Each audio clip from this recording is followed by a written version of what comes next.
Hi friends, welcome to PriyaRaman's kitchen. இன்னைக்கு நம்ம பார்க்க போறது காராமணி குழம்பு. இது ரொம்பவே சிம்பிளா சூப்பரா இருக்குங்க.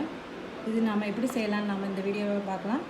அதுக்கு முன்னாடி என்னோட வீடியோவுக்கு subscribe பண்ணலனா ப்ளீஸ் subscribe பண்ணுங்க. பெல் ஐகானை கிளிக் பண்ணுங்க. அப்பதான் நான் போடுற வீடியோ உங்களுக்கு தொடர்ந்து வரும். வாங்க இப்போ நம்ம வீடியோக்குள்ள போகலாம்.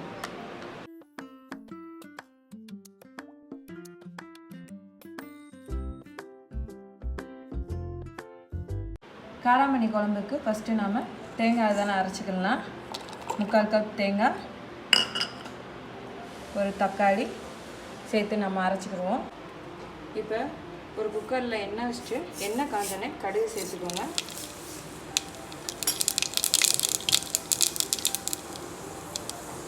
கடுகு நல்லா பொரிஞ்சதுக்கப்புறம் சின்ன வெங்காயத்தை கட் பண்ணி வச்சுருக்கேன், அதையும் நாம் சேர்த்துக்கலாம்.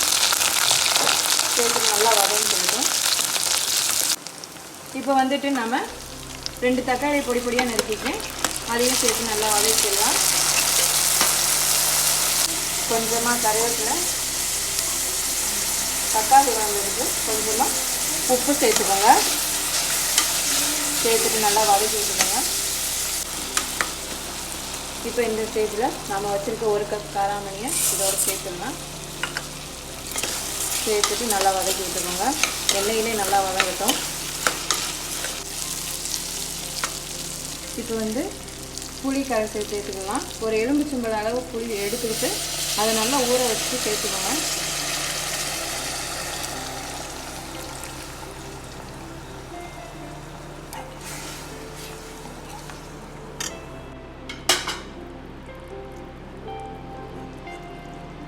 இப்போ புளி நல்லா கொதிச்சிருச்சு. இப்போயே பாருங்கள், நல்லா பயிர் பாதி வந்துருச்சு.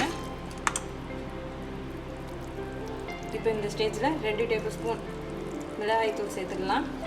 குழம்பு மிளகாய்த்தூள் நம்ம வீட்டில் எல்லாம் நார்மலாக அரைச்சி வச்சுக்கோம் இல்லையா, அந்த மசாலாவே சேர்த்துக்கலாம்.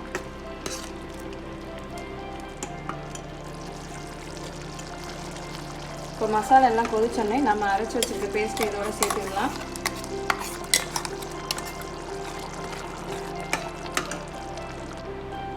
இப்போ நாம் 1 டீஸ்பூன் உப்பு சேர்த்துக்கலாம். உப்பு சேர்த்துட்டு நல்லா மிக்ஸ் பண்ணி விட்டுருங்க. கொஞ்சமாக தண்ணி, ஏன்னா குழம்பு அடி பிடிக்காமல் இருக்கும் விசில் விடும்போதுலாம்.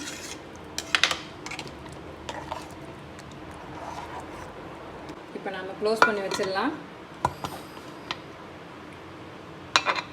க்ளோஸ் பண்ணி வச்சுட்டு ஒரு 2-3 விசில் வரட்டும். இப்போ பாருங்கள், நம்மளோட காராமணி குழம்பு சூப்பராக ரெடி ஆயிடுச்சு. இப்போ பாருங்கள், நான் பயிர் எப்படி வெந்திருக்குன்னு பாருங்களேன்.